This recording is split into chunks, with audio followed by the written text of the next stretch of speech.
2 நாளாகமம் 8வது அதிகாரம் 1. சாலொமோன் கர்த்தருடைய ஆலயத்தையும் தன் அரமனையையும் கட்ட 20 வருஷகாலம் சென்ற பின்பு. 2. ஈராம் தனக்கு கொடுத்திருந்த பட்டணங்களை சாலொமோன் கட்டி அவைகளில் இஸ்ரவேல் புத்திரரை குடியேற்றினான். 3. பின்பு சாலொமோன் ஆமாச்சோபாவுக்கு போய் அதை ஜெயித்தான். 4. அவன் வனாந்தரத்திலுள்ள தத்மோரையும் ஆமாத்தேசத்திலே இரஸ்துக்களின் பட்டணங்கள் அனைத்தையும் கட்டினான். 5. சாலொமோன் மேல் பெத்தொரோனையும் கீழ்பெத்தொரோனையும் அலங்கங்களும் கதவுகளும் தாழ்பாள்களும் உள்ள அரணான பட்டணங்களாக கட்டி. 6.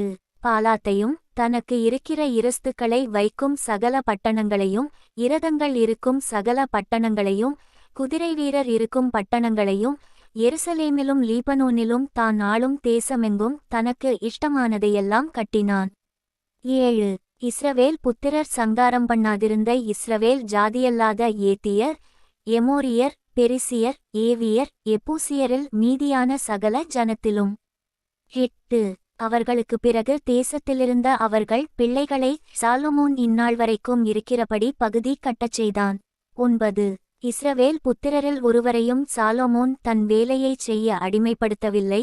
அவர்கள் யுத்த மனுஷரும் அவனுடைய சேர்வைக்காரரின் தலைவரும் அவனுடைய இரதங்களுக்கும் குதிரை வீரருக்கும் தலைவருமாயிருந்தார்கள்.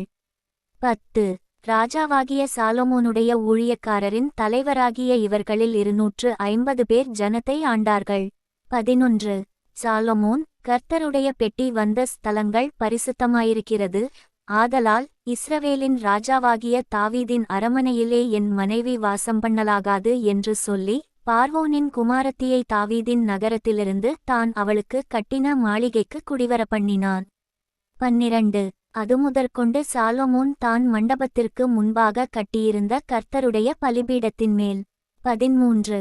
ஒவ்வொரு நாளின் கட்டளைக்குந்தக்கதாய் மோசேயுடைய கற்பனையின்படியே ஓய்வு நாட்களிலும் மாதப்பிறப்புகளிலும் வருஷத்தில் 3 தரம் ஆசரிக்கிற பண்டிகைகளாகிய புளிப்பில்லாத அப்ப பண்டிகையிலும் வாரங்களின் பண்டிகையிலும் கூடார பண்டிகையிலும் கர்த்தருக்குச் சர்வாங்க தகனபலிகளைச் செலுத்தினான். 14.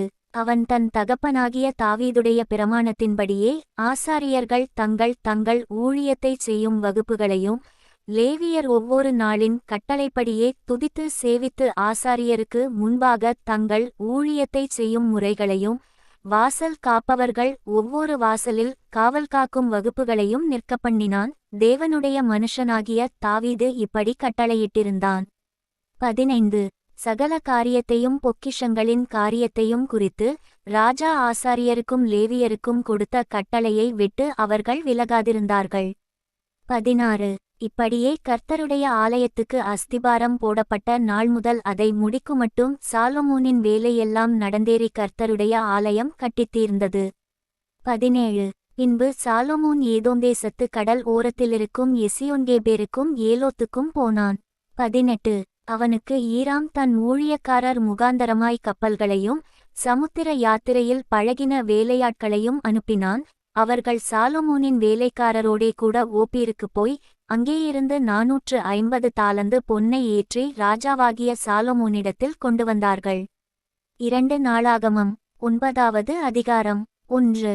சேபாவின் ராஜஸ்திரி சாலொமோனின் கீர்த்தியை கேள்விப்பட்டபோது விடுகதைகளினாலே சாலொமோனைச் சோதிக்கிறதற்காக மிகுந்த பரிவாரத்தோடும் கந்தவர்க்கங்களையும் மிகுதியான பொன்னையும் இரத்தினங்களையும் சுமக்கிற ஒட்டகங்களோடும் எருசலேமுக்கு வந்தாள். அவள் சாலொமோனிடத்தில் வந்தபோது தன் மனதிலிருந்த எல்லாவற்றையும் குறித்து அவனிடத்தில் சம்பாஷித்தாள்.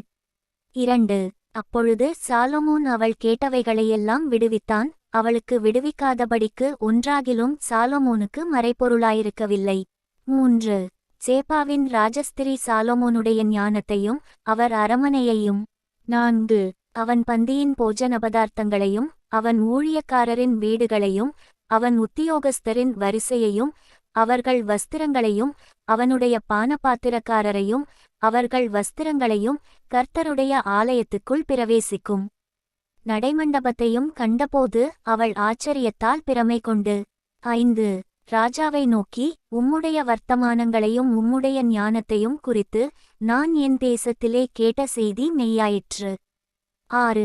நான் வந்து அதை என் கண்களால் காணுமட்டும் அவர்கள் வார்த்தைகளை நம்பவில்லை. உம்முடைய பெரிய ஞானத்தில் பாதியாகிலும் அவர்கள் எனக்கு அறிவிக்கவில்லை. நான் கேள்விப்பட்ட பிரஸ்தாபத்தை பார்க்கிலும் அதிகம் உண்டாயிருக்கிறது. 7.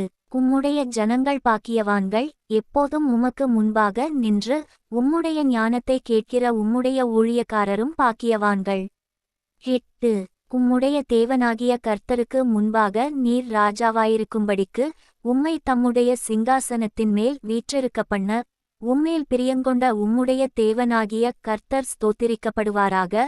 உம்முடைய தேவன் இஸ்ரவேலை என்றென்றைக்கும் நிலைநிறுத்தும்படிக்கு சிநேகிக்கிறதினாலே அவர் நியாயமும் நீதியும் செய்கிறதற்கு உம்மை அவர்கள் மேல் ராஜாவாக வைத்தார் என்றாள். 9. அவள் ராஜாவுக்கு 120 தாலந்து பொன்னையும் மிகுதியான கந்தவர்க்கங்களையும் இரத்தினங்களையும் கொடுத்தாள். சேபாவின் ராஜஸ்திரி ராஜாவாகிய சாலொமோனுக்கு கொடுத்த அப்படிப்பட்ட கந்தவர்க்கங்களைப் போல ஒரு காலும் வரவில்லை. 10. ஓப்பீரிலிருந்து பொன்னை கொண்டு வருகிற ஈராமின் வேலைக்காரரும் சாலொமோனின் வேலைக்காரரும் வாசனை மரங்களையும் இரத்தினங்களையும் கொண்டு வந்தார்கள். 11. அந்த வாசனை மரங்களால் ராஜா கர்த்தருடைய ஆலயத்துக்கும் ராஜா அரமனைக்கும் 3 கால்களையும் சங்கீதக்காரருக்கு சுரமண்டலங்களையும் தம்புருகளையும் உண்டாக்கினான். அப்படிப்பட்டவைகள் அதற்கு முன்னே யூதேயா தேசத்தில் ஒரு காலும் காணப்படவில்லை. 12.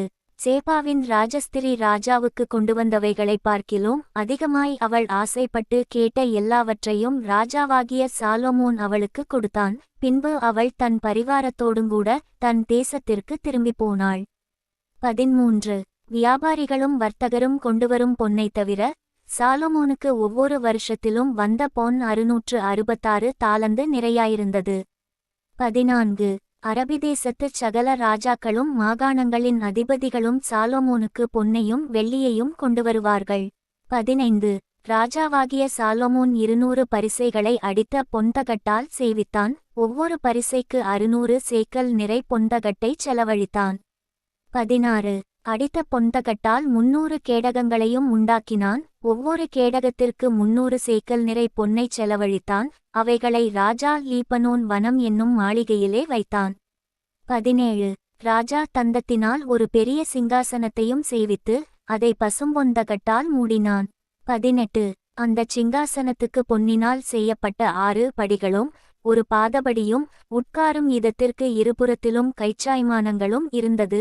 2 சிங்கங்கள் கைச்சாய்மானங்கள் அருகே நின்றது. 19.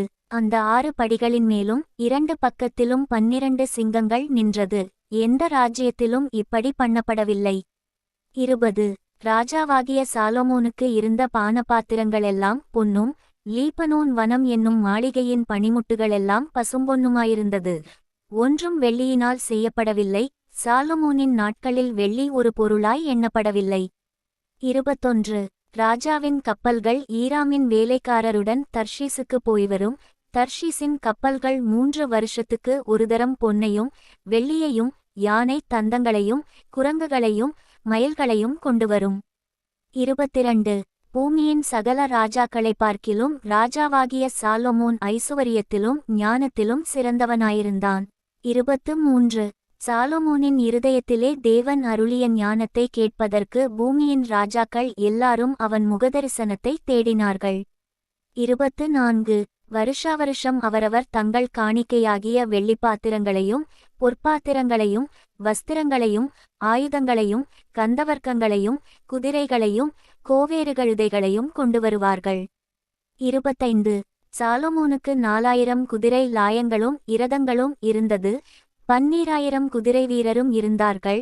அவைகளை இரதங்கள் வைக்கும் பட்டணங்களிலும் அவர்களை எருசலேமில் தன்னிடத்திலும் ராஜா வைத்திருந்தான்.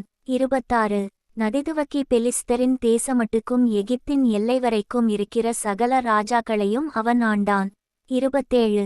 எருசலேமிலே ராஜா வெள்ளியை கற்கள் போலவும் கேதுரு மரங்களை பள்ளத்தாக்குகளில் இருக்கும் காட்டத்தி மரங்கள் போலவும் அதிகமாக்கினான். 28. எகிப்திலும் மற்ற தேசங்களிலுமிருந்து சாலொமோனுக்கு குதிரைகள் கொண்டுவரப்பட்டது. 29. சாலொமோனுடைய ஆதியந்தமான மற்ற நடபடிகள் தீர்க்கதரிசியாகிய நாத்தானின் புஸ்தகத்திலும் சீலோனியனாகிய அகியா எழுதின தீர்க்கதரிசனத்திலும் நேபாத்தின் குமாரனாகிய எரோபெயாமை குறித்து ஞானதிருஷ்டிக்காரனாகிய இத்தோ எழுதின தரிசனங்களிலும் அல்லவோ எழுதியிருக்கிறது. 30. சாலொமோன் எருசலேமிலே இஸ்ரவேலையெல்லாம் 40 வருஷம் அரசாண்டான். 31. பின்பு சாலொமோன் தன் பிதாக்களோடே நித்திரையடைந்தான். அவனை அவன் தகப்பனாகிய தாவீதின் நகரத்திலே அடக்கம் பண்ணினார்கள். அவன் ஸ்தானத்திலே அவன் குமாரனாகிய ரெகொபெயாம் ராஜாவானான். 2 நாளாகமம் 10வது அதிகாரம். 1. ரெகொபெயாமை ராஜாவாக்கும்படி இஸ்ரவேலர் எல்லாரும் சீகேமுக்கு வந்திருந்தபடியால் அவனும் சீகேமுக்கு போனான். 2. ராஜாவாகிய சாலொமோனை விட்டு ஓடிப்போய் எகிப்திலிருந்த நேபாத்தின் குமாரனாகிய யெரொபெயாம் அதை கேட்டபோது அவன் எகிப்திலிருந்து திரும்பி வந்தான். 3. ஆள் அனுப்பி அவனை அழைப்பித்தார்கள். பின்பு யெரொபெயாமும் இஸ்ரவேலனைத்துமாய் வந்து ரெகொபெயாமை நோக்கி, 4. உம்முடைய தகப்பன் பாரமான நுகத்தை எங்கள்மேல் வைத்தார். இப்போதும் நீர் உம்முடைய தகப்பன் சுமத்தின கடினமான வேலையையும் அவர் எங்கள்மேல் வைத்த பாரமான நுகத்தையும் இலகுவாக்கும். அப்பொழுது உம்மைச் சேவிப்போம் என்றார்கள். 5. அதற்கு அவன், நீங்கள் 3 நாளைக்கு பிற்பாடு திரும்ப என்னிடத்தில் வாருங்கள் என்றான். அப்படியே ஜனங்கள் போயிருந்தார்கள். 6. அப்பொழுது ராஜாவாகிய ரெகொபெயாம் தன் தகப்பனாகிய சாலொமோன் உயிரோடிருக்கையில் அவன் சமூகத்தில் நின்ற முதியோரோடே ஆலோசனை பண்ணி, இந்த ஜனங்களுக்கு மறுத்தரவு கொடுக்க நீங்கள் என்ன ஆலோசனை சொல்லுகிறீர்கள் என்று கேட்டான். 7. அதற்கு அவர்கள், நீர் இந்த ஜனங்களுக்கு தயவையும் பட்சத்தையும் காண்பித்து அவர்களுக்கு நல்வார்த்தைகளைச் சொல்வீரானால் என்றைக்கும் அவர்கள் உமக்கு ஊழியக்காரராயிருப்பார்கள் என்றார்கள். 8. முதியோர் சொன்ன ஆலோசனையை அவன் தள்ளிவிட்டு தன்னோடே வளர்ந்தவர்களும் தன் சமூகத்தில் நிற்கிறவர்களுமாகிய வாலிபரோடே ஆலோசனை பண்ணி 9. அவர்களை நோக்கி, உம்முடைய தகப்பன் எங்கள்மேல் வைத்த நுகத்தை இலகுவாக்கும் என்று என்னிடத்தில் சொன்ன இந்த ஜனங்களுக்கு மறுத்தரவு கொடுக்க நீங்கள் என்ன ஆலோசனை சொல்லுகிறீர்கள் என்று கேட்டான். 10. அவனோடே வளர்ந்த வாலிபர் அவனை நோக்கி, உம்முடைய தகப்பன் எங்கள் நுகத்தை பாரமாக்கினார். நீர் அதை எங்களுக்கு இலகுவாக்கும் என்று உம்மிடத்தில் சொன்ன இந்த ஜனத்திற்கு நீர் சொல்ல வேண்டியது என்னவென்றால், என் சுண்டுவிரல் என் தகப்பனுடைய இடுப்பை பார்க்கிலும் பருமனாயிருக்கும். 11. இப்போதும் என் தகப்பன் பாரமான நுகத்தை உங்கள்மேல் வைத்தார். நான் உங்கள் நுகத்தை அதிக பாரமாக்குவேன். என் தகப்பன் உங்களைச் சவுக்குகளினாலே தண்டித்தார். நான் உங்களை தேள்களினாலே தண்டிப்பேன் என்று சொல்லும் என்றார்கள். 12. 3ஆம் நாள் என்னிடத்தில் வாருங்கள் என்று ராஜா சொல்லியிருந்தபடியே யெரொபெயாமும் சகல ஜனங்களும் 3ஆம் நாளிலே ரெகொபெயாமிடத்தில் வந்தார்கள். 13. ராஜாவாகிய ரெகொபெயாம் முதியோர் ஆலோசனையை தள்ளிவிட்டு அவர்களுக்கு கடினமான உத்தரவு கொடுத்தான். 14. வாலிபருடைய ஆலோசனையின்படியே அவர்களோடே பேசி, என் தகப்பன் உங்கள் நுகத்தை பாரமாக்கினார். நான் அதை அதிக பாரமாக்குவேன். என் தகப்பன் உங்களைச் சவுக்குகளினாலே தண்டித்தார். நான் உங்களை தேள்களினாலே தண்டிப்பேன் என்று சொன்னான். 15. ராஜா ஜனங்களுக்குச் செவிகொடாமற் போனான். கர்த்தர் சீலோனியனான அகியாவைக் கொண்டு நேபாத்தின் குமாரனாகிய யெரொபெயாமுக்குச் சொன்ன தமது வார்த்தையை உறுதிப்படுத்தும்படி தேவனாலே இப்படி நடந்தது. 16. ராஜா தங்களுக்குச் செவிகொடாததை இஸ்ரவேலர் எல்லாரும் கண்டபோது ஜனங்கள் ராஜாவுக்கு மறுதரமாக, தாவீதோடே எங்களுக்கு பங்கேது? ஈசாயின் குமாரனிடத்தில் எங்களுக்குச் சுதந்தரம் இல்லை. இஸ்ரவேலே, உன் கூடாரங்களுக்கு போய்விடு. இப்போது தாவீதே, உன் சொந்த வீட்டை பார்த்துக்கொள் என்று சொல்லி இஸ்ரவேலர் எல்லாரும் தங்கள் கூடாரங்களுக்கு போய்விட்டார்கள். 17. ஆனாலும் யூதாவின் பட்டணங்களிலே குடியிருந்த இஸ்ரவேல் புத்திரர் மேல் ரெகொபெயாம் ராஜாவாயிருந்தான். 18. பின்பு ராஜாவாகிய ரெகொபெயாம் பகுதி விசாரிப்புக்காரனாகிய அதோராமை அனுப்பினான். இஸ்ரவேல் புத்திரர் அவனை கல்லெறிந்து கொன்றார்கள். அப்பொழுது ராஜாவாகிய ரெகொபெயாம் தீவிரமாய் இரதத்தின் மேல் ஏறி எருசலேமுக்கு ஓடிப்போனான். 19. அப்படியே இந்நாள் வரைக்கும் இருக்கிறபடி இஸ்ரவேலர் தாவீதின் வம்சத்தை விட்டு கலகம் பண்ணி பிரிந்து போயிருக்கிறார்கள்.